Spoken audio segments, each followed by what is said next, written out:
Brasil.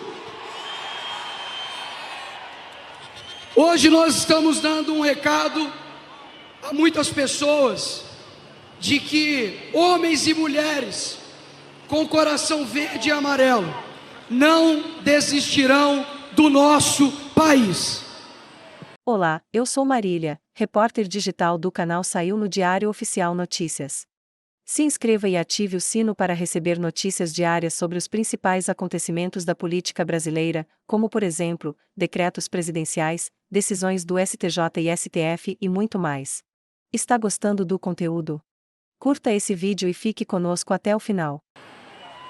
Mas também é um recado, não somente aos poderosos, mas também para nós mesmos, brasileiros e brasileiras, que estavam desanimados, desesperançosos, de que essa geração será marcada por uma geração de homens e mulheres que persistiram e não desistiram.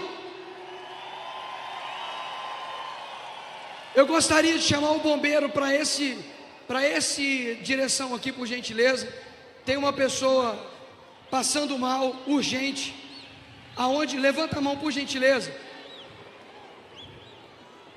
Já está a caminho.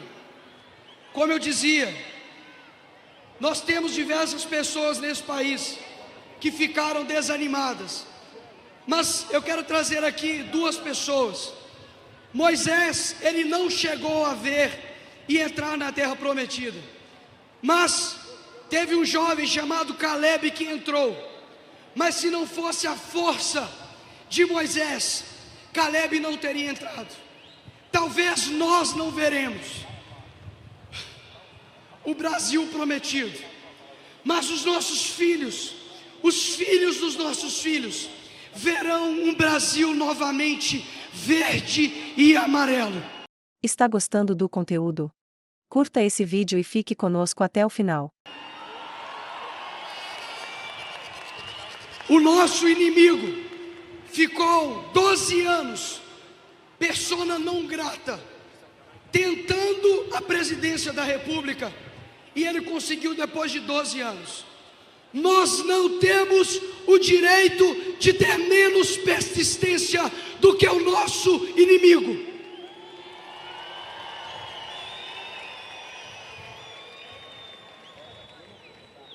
Isso daqui é a resposta de quando o nosso verdadeiro líder da nação, chamado Jair Messias Bolsonaro, se levanta, o povo se levanta também com ele.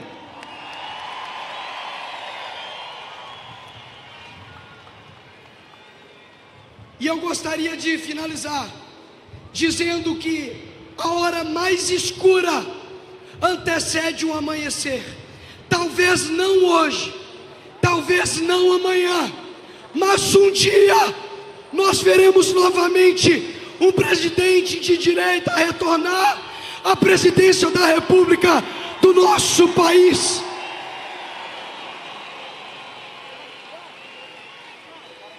O presente pode ser deles, mas o futuro será nosso. Que Deus sare essa nação. Muito obrigado. Você querer falar que a culpa do 8 de janeiro é do ministro da Justiça, Vossa Excelência que está dizendo isso. É um absurdo. Vossa Excelência está dizendo isso. 5 comandantes estão presos. Muito embora eu queria e o Brasil quer ver esses vídeos do Ministério da Justiça. Olá, eu sou Matheus, repórter digital do canal Saiu no Diário Oficial Notícias. Se inscreva e ative o sino para receber notícias diárias sobre os principais acontecimentos da política brasileira, como por exemplo, decretos presidenciais, decisões do STJ e STF e muito mais.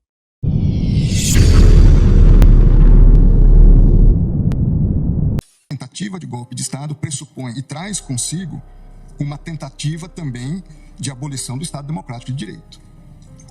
Um golpe pressupõe, para que ele seja praticado, uma tentativa de se quebrar o Estado Democrático de Direito. Nem toda tentativa de abolição de bases do Estado Democrático de Direito, à luz do impedimento ou restrição dos poderes, significa se chegar a um golpe de Estado. Então, dentro dessa perspectiva, entendo que, no contexto, se aplica o princípio da consunção ou da absorção. ou é um golpe de Estado, que traz consigo o caráter de também, nos termos do que diz o dispositivo, impedir ou restringir o exercício dos poderes constituídos, ou ficou apenas dentro das características da conduta, da tentativa de impedimento e restrição do exercício legítimo dos poderes. Dentro dessas circunstâncias, entendo, como colocado pela defesa, que a ação de abolir o Estado Democrático de Direito, por certo, já contém, por lógica, também, em alguma medida, essa busca de você inviabilizar o exercício legítimo das instituições democráticas. É importante, sob a minha ótica, também lembrar o seguinte: um golpe de Estado, ele demanda atos não só de destituição do poder, mas do estabelecimento de uma nova ordem jurídica e institucional. Está gostando do conteúdo? Curta esse vídeo e fique conosco até o final. Então, eu tenho que retirar o poder eleito e instituir ou ter atos que me levem a buscar instituir um novo poder, ainda que ilegítimo. Eu preciso definir o que eu vou fazer com o Congresso Nacional, eu preciso definir o que eu vou fazer com o Supremo Tribunal Federal, eu preciso definir o que vai ser feito com a imprensa, com a liberdade das pessoas, no meio universitário, uma série de planejamentos e condutas que, com a devida vênia, não vi nesses manifestantes. A perspectiva da atuação deles era criar uma situação de instabilidade institucional, mas qualquer ação de golpe de Estado dependeria de uma ação de outras forças, basicamente dos militares. Então, mesmo aqueles que atuaram para inviabilizar o funcionamento das instituições democráticas, à luz dos elementos disponíveis nos autos, não se tem característica a ponto de levar uma destituição de um poder e instituição de uma nova ordem. Se me permite o artigo 359-M, na verdade, fala em tentar, né? Então não se pressupõe a consumação, mas sim a tentativa. Só essa... Ambos falam em tentar. Exato. A questão, para mim, eles não agiram para tentar depor o governo. A deposição do governo dependeria, ou essa tentativa de deposição de atos que não estavam ao alcance da atuação dessas pessoas. Permite-me, ministro? Pois não. Porque acho que essa questão é extremamente importante. São dois pontos diversos, se eu entendi o que Vossa Excelência colocou. Ao dizer que eles não, ao alcance deles, não estavam instrumentos possíveis para o golpe de Estado, então aí seria o caso de absolvição. Que eu também justifico como uma tentativa idônea. Essas pessoas... Exato. Então, aí seria a absolvição. Uma outra questão que eu acho que é mais importante do ponto de vista até para fixação de jurisprudência da Corte é a absorção ou não. O princípio da concussão. E por que isso? Me parece que são dois crimes, como disse, absolutamente autônomos. Até porque o ânimos é diverso. E eu dou dois exemplos, um histórico. O golpe de 64... O golpe de 64, vamos dizer que não tivesse dado certo. Mas qual foi o golpe militar de 64? Trocar o presidente da República, João Goulart. Não foi, em momento algum... Não foi em momento algum tentar mexer com a estrutura dos outros poderes, até porque, lamentavelmente, os demais poderes aderiram. Então, você consegue vislumbrar uma tentativa de golpe na troca do poder, na troca daquele que foi legitimamente e democraticamente eleito como uma conduta autônoma. O que, na minha opinião, no meu voto, eu entendi, ao prever a intervenção, ao pedir a intervenção federal, se pretendia trocar o presidente eleito pelo candidato que perdeu. Esse é um crime. A outra coisa é atacar o funcionamento do Supremo Tribunal Federal ou do Congresso Nacional com a invasão impedindo a atuação. Volto alguns meses. Vamos dizer que essa conduta do dia 8 de janeiro fosse antes do final do mandato do anterior presidente. A conduta idêntica. As pessoas virem, atacarem violentamente, invadirem. Nós não teríamos a acusação de golpe de Estado, porque elas não estavam pretendendo trocar o presidente, mas elas estavam pretendendo obstaculizar o andamento do Supremo Tribunal Federal e do Congresso. Tenho dúvidas, ministro Alexandre, por quê? Nesse exemplo também de uma ação anterior ao encerramento do exercício do mandato do ex-presidente. Porque, formalmente, teríamos também uma consideração de um poder legitimamente eleito que estaria impedido. Na minha análise, à luz dos fatos dessas figuras, desses manifestantes vândalos criminosos, deles não tinha ação idônea para destituir um poder. Nós podemos encontrar ação idônea em outras ações. Não, eu compreendo. A minha única preocupação aqui e nesse debate, eu entendo que se encontrássemos essas condutas, poderia haver os dois, mesmo conforme a situação, poderia até haver os dois crimes. Então, eu acho que o importante de definirmos é exatamente isso, do ponto de vista geral. Os dois crimes podem coexistir em concurso material, dependendo da circunstância. Veja, nós estamos tratando pela primeira vez da aplicação de uma norma penal com conceitos bastante indeterminados. De uma lei extremamente nova. Então você pega o conceito. O que é Estado Democrático de Direito? É um conceito amplo, onde nós podemos, em alguma medida, encaixar várias questões. Foi a primeira vez que nós tivemos manifestações violentas em Brasília? Não. Nós já tivemos invasão do Congresso Nacional violenta. Nós já tivemos ministérios aqui postos com incêndio, fogo. Nós já tivemos outras manifestações violentas. É verdade que penso que foi a primeira vez no Supremo Tribunal Federal. Foi. Mas em outros contextos, não. 5 coronéis comandantes da PM estão presos. Exatamente porque desde o final das eleições se comunicavam por zap, dizendo exatamente que iriam preparar uma forma de, havendo manifestação, a polícia militar não reagir. Então, claramente, a polícia militar, eu também fui ministro da Justiça e sabemos nós dois, que o ministro da Justiça não pode utilizar a Força Nacional se não houver autorização do governo, do Distrito Federal, porque isso fere o princípio federal. Não em relação aos prédios federais. Mas não em relação à Praça dos Três Poderes. Mas em relação às edificações federais, ele pode e deve com fazer. todo o respeito, Vossa Excelência, querer falar que a culpa do 8 de janeiro foi do ministro da Justiça. Vossa Excelência que está dizendo isso. É um absurdo. Vossa Excelência que está dizendo isso. 5 comandantes estão presos. Muito embora, eu queria, e o Brasil quer ver esses vídeos do Ministério. Quando o ex-ministro da Justiça, que sucedeu Vossa Excelência, fugiu para os Estados Unidos, eu sou advogado de ninguém e jogou o celular dele no lixo. Eu não sou advogado e foi de preso. ninguém. E agora Vossa Excelência vem no plenário do Supremo Tribunal Federal, que foi destruído, para dizer que houve uma conspiração do governo contra o próprio governo. Não coloque palavras na minha boca. Não coloque palavras na minha boca. Não coloque palavras na minha boca.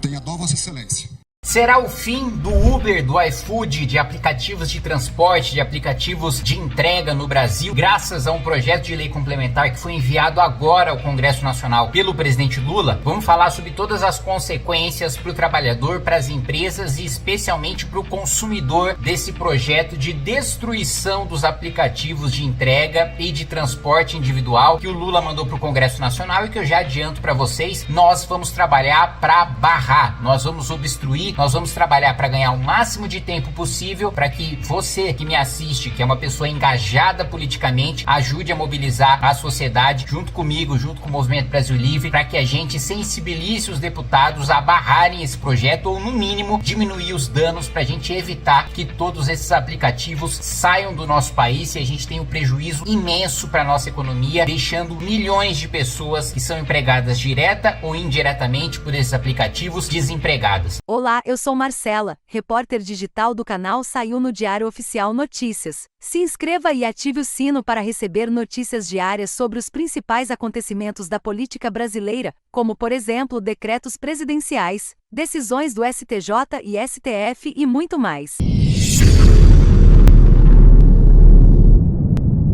O governo Lula mandou um projeto para a Câmara dos Deputados para regulamentar os aplicativos iFood, Uber, 99, né, e por aí vai aqui no nosso país, dado que a Justiça Trabalhista, o Tribunal Superior do Trabalho, já tomou a decisão de considerar como uma decisão absolutamente correta e em linha com o que acontece na maior parte dos países desenvolvidos, o trabalhador que presta serviço para esses aplicativos como um trabalhador autônomo, ou seja, em reconhecer que não há vínculo empregatício, né? Que não há a subordinação necessária para ter um vínculo empregatício e que, portanto, os encargos trabalhistas que diminuem o salário do trabalhador, que encarecem o preço do produto final e que fazem com que o empresário pague muito e o empregador receba pouco não estejam, não incidam sobre essa relação entre o prestador de serviços, o motorista de aplicativo, o entregador e o próprio aplicativo. Então, dada essa derrota no Tribunal Superior do Trabalho, agora o governo Lula quer aprovar isso via projeto de lei complementar, E como isso prejudica, especialmente, vamos lá, é um projeto que não é bom para ninguém, com exceção do governo que vai arrecadar mais, É mais uma frente em que Lula e Haddad, na sua sanha arrecadatória, querem passar ainda mais a mão do bolso do trabalhador, das empresas e do consumidor. É um projeto ruim para o trabalhador. Por que é ruim para o trabalhador? Vamos lá, os próprios trabalhadores se manifestaram contra essa proposta. Por quê? O governo Lula pegou meia dúzia de sindicalista, amigo, gente ali ligada ao governo, ao Partido dos Trabalhadores, às esquerdas, fez um grupo de trabalho para falar que, na elaboração do projeto de lei, escutou os trabalhadores. Ocorre que as principais associações, que não são sindicatos, porque são trabalhadores autônomos, não são categorias sindicalizadas, mas as principais associações desses trabalhadores não foram escutadas, que representam a maioria desses trabalhadores, não todos, mas a maioria, se manifestaram contra esse projeto, justamente por ele reduzir os ganhos do trabalhador. Está gostando do conteúdo? Curta esse vídeo e fique conosco até o final. Reduz de duas maneiras. A primeira maneira é, claro, com a taxação, com os encargos trabalhistas, Então, o governo está querendo aí arrecadar 27,5% do ganho mensal do trabalhador, indo para os cofres do Tesouro, indo para os cofres da União. Então, o dinheiro que iria para o trabalhador, o dinheiro que deveria seguir as regras do trabalho autônomo e, portanto, não ser igual aos encargos da CLT, que são mais pesados do que para o trabalhador autônomo, eles querem aplicar, apesar de não saberem que seria inviável, propor a CLT para esses trabalhadores autônomos, eles querem impor encargos de CLT, apesar de não haver vínculo trabalhista, como já reconhecido pela própria Justiça do Trabalho. Então, resumindo a história, Lula e Haddad querem passar a mão em 27,5% dos ganhos dos trabalhadores de aplicativos. Mas mais do que isso, eles estabelecem também um valor fixo por hora para o recebimento, de uma espécie de salário, que não seria, um salário, porque como eu mesmo coloquei, não é um vínculo empregatício, mas um valor fixo de R$32 por hora, a contar do aceite da primeira corrida que esse trabalhador aceitou. E qual que é o problema disso? O problema é que esse valor ignora completamente qual que é a demanda, quanto aquele trabalhador rodou, quanto aquele trabalhador trabalhou naquela hora. Então, é injusto com o trabalhador, porque quem trabalha mais, quem aceitou mais corridas, quem atendeu mais demanda, não vai receber mais por isso, Ou seja, quem trabalha mais não vai receber o óbvio que é receber mais, porque trabalhou mais por aquilo. E pelo contrário, quem trabalhou menos vai receber o mesmo valor do que quem trabalhou mais. E a empresa vai ser obrigada a pagar o mesmo valor, exatamente o mesmo valor, do trabalhador que rodou mais pro trabalhador que rodou menos. Ou seja, o cara que gastou mais combustível, o cara que gastou mais com a manutenção do seu carro, o cara que trabalhou mais nessa hora, ele não vai receber mais para poder arcar com os custos de ter trabalhado mais. Porque quanto mais um trabalhador de aplicativo trabalha, mais ele vai gastar com a gasolina, com a manutenção da moto, com a manutenção do carro, com o pneu que fica desgastado, com a desvalorização do seu veículo e por aí vai. E ele não vai mais receber mais por ter atendido mais demandas dentro daquela hora. Isso, como eu coloquei, é injusto com o trabalhador, injusto também com a empresa e mais. Todo o custo gerado por essa medida, esse pagamento fixo, vai fazer com que os trabalhadores que entregaram menos no período de 1 hora recebam, como eu coloquei, o mesmo daqueles que entregaram mais, fazendo com que você gaste mais, muito mais, com aqueles entregadores que entregaram menos, com os motoristas que dirigiram menos, aumentando o preço final da corrida ou da entrega da comida para o consumidor.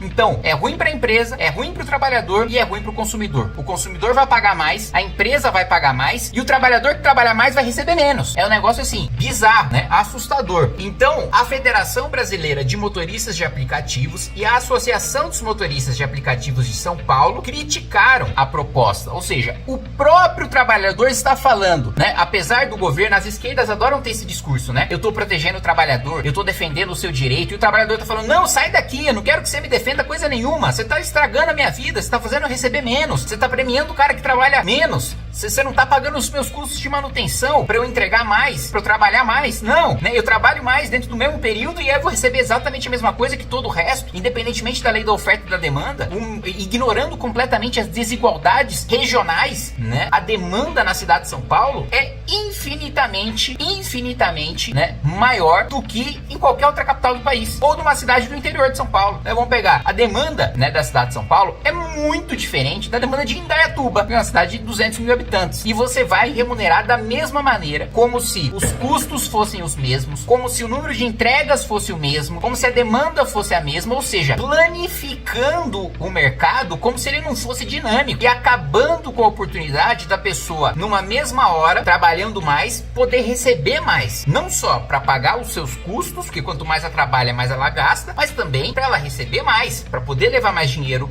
para casa. Então é um negócio assim horroroso. Os próprios trabalhadores estão falando, governo, nós não queremos essa regulamentação, nós queremos como funciona hoje. Hoje nós estamos recebendo mais do que um CLT, hoje nós estamos pagando menos em cargos trabalhistas do que um trabalhador CLT e tendo mais liberdade para trabalhar, inclusive em diferentes aplicativos, de acordo com o que cada um estiver pagando no momento. E você quer nivelar todo mundo, independentemente da demanda, independentemente da cidade, independentemente dos quilômetros rodados, independentemente da gasolina que eu gastei, você quer nivelar todo mundo em todos os aplicativos, em todas as cidades do Brasil, como se todos estivessem atendendo as mesmas demandas e pelo mesmo preço e pelo mesmo custo no Brasil inteiro. O preço da gasolina em diferentes estados pelo Brasil é completamente distinto, não é um preço uniforme. O preço para manutenção de carro em diferentes estados do Brasil é completamente distinto, não é uniforme. Você planificar tudo é uma mentalidade burra, né? Uma mentalidade de um socialismo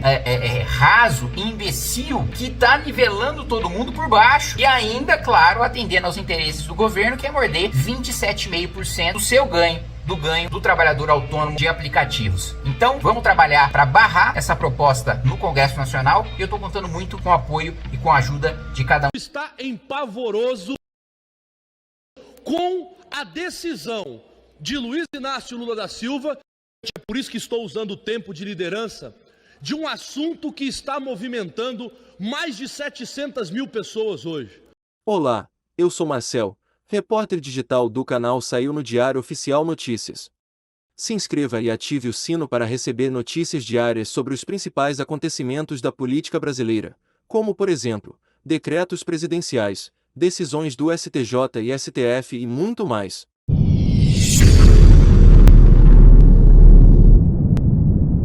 O Brasil está empavoroso com a decisão de Luiz Inácio Lula da Silva de intervir nos aplicativos que fazem transporte de pessoas, mais conhecido como Uber, 99 Táxis e por aí vai tantos outros. Ele quer simplesmente regulamentar, ele quer transformar essas pessoas em escravas de um sistema que já, além de cobrar tributos absurdos sobre aquilo que eles utilizam para trabalhar, que são seus carros, o combustível, o pneu, a manutenção, ele agora quer que estes homens e mulheres passem a pagar obrigatoriamente aqueles que são a turminha de Luiz Inácio Lula da Silva. Sabe quem, senhores? Os sindicatos. Ele quer que os sindicatos arrecade mais de 20 milhões de reais por mês dos pobres trabalhadores que sequer têm segurança para exercer a sua função. Olha, o que me espanta não é Luiz Inácio Lula da Silva querer regulamentar nada, porque eles adoram regulamentar redes sociais, adoram regulamentar a vida do povo lá fora, que cada um agora não pode mais ser livre. Está gostando do conteúdo? Curta esse vídeo e fique conosco até o final. Precisa viver sobre aquilo que eles acham que é bom. Mas o que mais me impressiona é que eu não escutei na sua fala tão capciosa, uma fala cheia de vontade de ajudar os Ubers do Brasil. Eu não vi ele falar em mais segurança para eles, que hoje, muitas das vezes, tem uma corrida convocada por bandidos que utilizam do aplicativo para roubar, sequestrar esses motoristas e muitas das vezes ceifar a vida dos mesmos. Bom, deputado, do que você está falando? Eu estou falando de dados, eu estou falando de fatos. E olha só o projeto que está aqui na minha mão. Está aqui sobre as minhas mãos esse projeto de lei complementar, enviado pela turma do terno caro, que fica no ar-condicionado, mas que não sentou com a classe. Com quem que eles sentaram? Sentaram com os sindicalistas, os amigos de Lula. Porque os amigos do Lula sabem o que é melhor para o trabalhador. Enquanto o sindicalista está numa sala no ar-condicionado, o Uber que está na rua, ele agora tem que se preocupar. Vamos lá, sindicalismo, inciso 3º, lá, vamos começar. Inciso 3º diz o quê? O disposto nessa lei complementar, o trabalhador que trata do capto entrega à categoria profissional motoristas de aplicativo de veículos de 4 rodas e será representado por sindicato, que abrange, respectivamente, a categoria profissional. E as empresas operadoras de aplicativo serão representadas por entidade sindical da categoria econômica específica com as seguintes atribuições. Olha que lindas atribuições. Negociação coletiva. Quando o presidente do sindicato, isso é bom os senhores prestar atenção, acordar de manhã com uma ideia maluca, ele vai chamar uma negociação coletiva para dizer que ele não está satisfeito com o que ele ganha. Celebração de acordo ou convenção coletiva. Representação coletiva dos trabalhadores ou das empresas nas demandas judiciais e extrajudiciais de interesse. Olha, eu tenho tanta coisa para ler aqui, mas eu não vou perder nem meu tempo. Pare o que você está fazendo agora e assista esse vídeo até o final e você vai entender a importância do que eu tenho para te falar aqui. Olá, eu sou Marília, repórter digital do canal Saiu no Diário Oficial Notícias.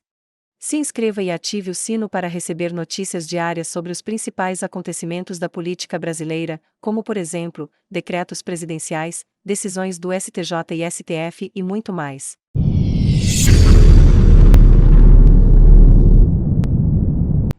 De todas as batalhas que nós estamos travando, e são muitas, esta é a mais importante de todas, porque se nós perdermos essa, nós perderemos a capacidade de continuar nas próximas batalhas. Nós perderemos a nossa voz, a nossa principal arma.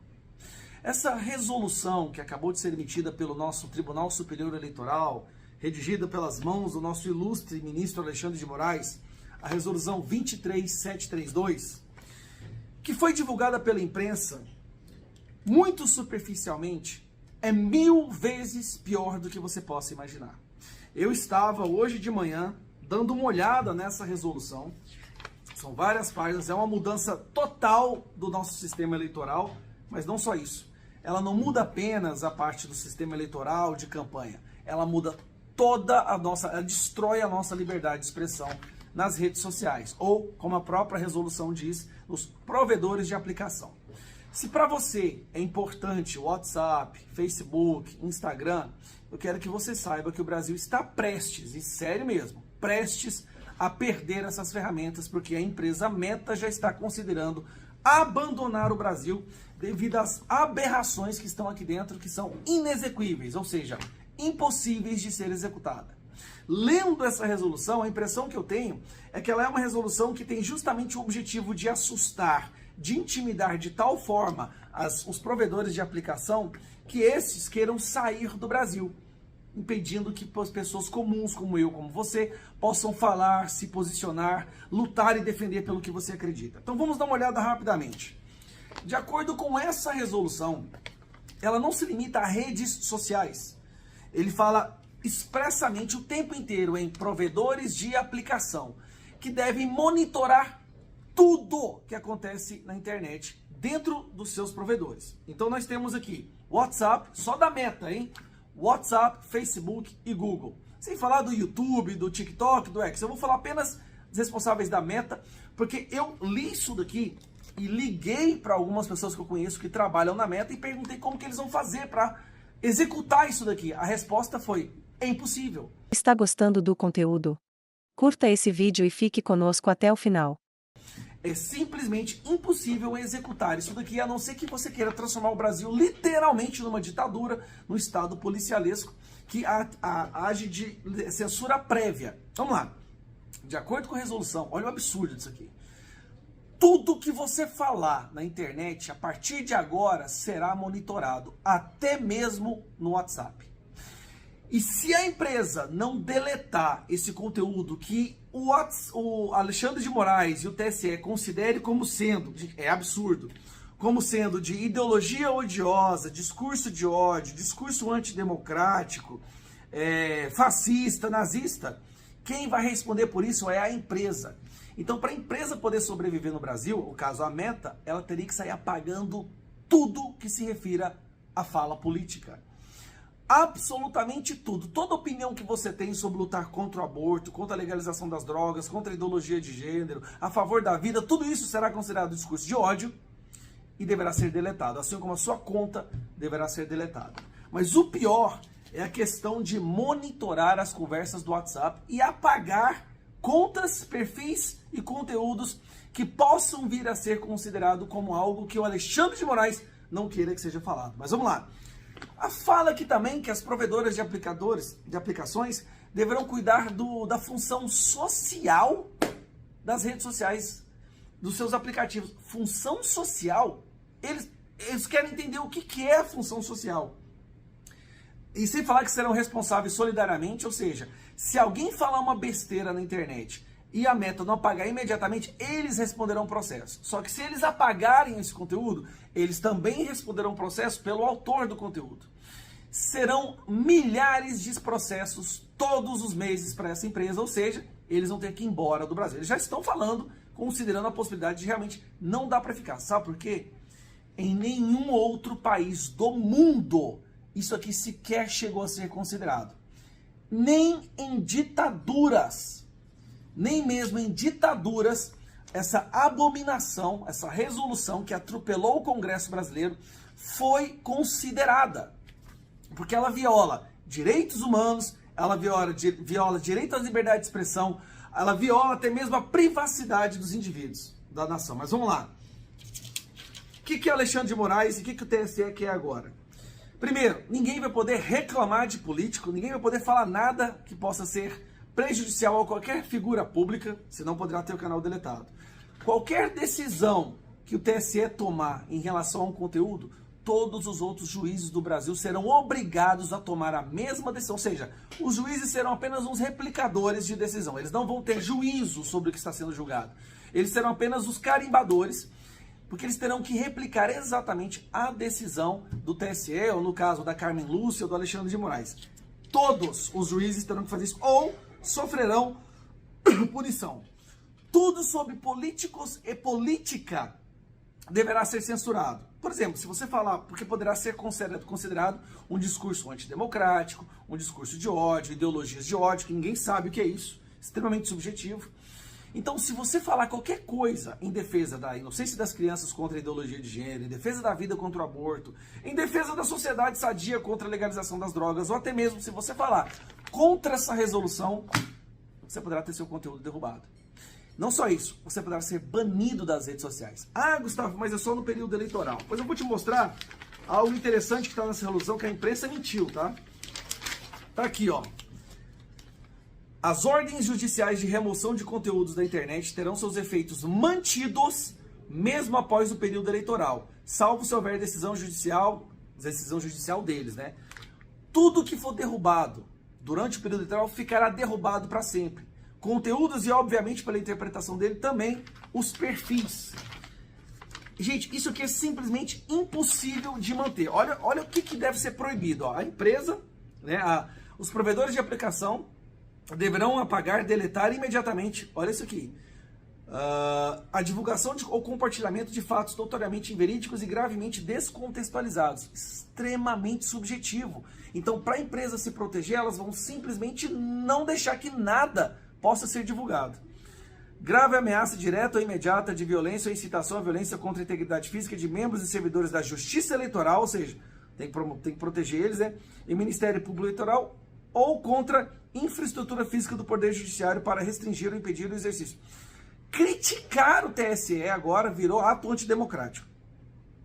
Comportamento ou discurso de ódio, de racismo, homofobia, ideologias nazistas, fascistas ou odiosas. Só que qual é o problema? Para eles, a direita é odiosa. Então, se você defende os valores e princípios cristãos, conservadores e de direita, é um discurso odioso, então as empresas irão te deletar. Se você ler um trecho da Bíblia, a empresa vai te deletar. A Meta vai te deletar. Por quê? Não é porque ela te odeia. É porque ela não quer relevar processos do TSE, que não tem ninguém a quem recorrer. O que o pessoal da Meta falou para mim? Algumas pessoas que eu conheço lá dentro, liguei hoje e conversei. Eles vão retirar a Meta do Brasil. Se isso aqui realmente, porque eles estão achando isso aqui uma piada, mas se isso aqui for realmente mantido, a Meta, e aí vai Google, vai X, tudo, as redes sociais e os aplicativos de mensageria abandonarão o Brasil, porque isso aqui não existe em nenhum país do mundo. Nenhum país, nem ditadura se atreveu a fazer algo tão alucinado quanto isso aqui. Monitorar todo o conteúdo de todos os aplicativos no Brasil. São 210 milhões de pessoas, são bilhões de conteúdos e de conversas que acontecem por dia. Não existe mecanismo, logística, equipamento, infraestrutura capaz de fazer isso. Então eles não sairão por pirraça, eles sairão porque a impressão foi criado algo que seja impossível de ser executado justamente para que eles não existam mais no país. E aí o sistema possa voltar a reinar sem ser perturbado, sem ter pessoas falando as suas opiniões, sem ter liberdade de expressão, onde todo mundo parece concordar com tudo e a única fonte de informação vai ser o Jornal Nacional e o Fantástico da Rede Globo, Folha de São Paulo, Estadão, e os jornalistas que torcem para a cabeça do Bolsonaro ser decepado, que celebram quando uma pessoa inocente é presa por uma Bíblia na mão. Isso aqui é abominável. Abominável. Essa é a nossa principal guerra.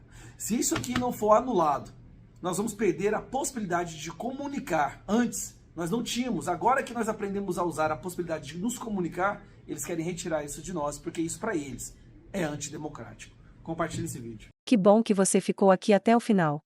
Nossos vídeos vão ao ar de segunda a sexta às 19 horas. Compartilhe esse vídeo para que mais pessoas saibam o que está acontecendo em nosso país. Vejo você no próximo vídeo.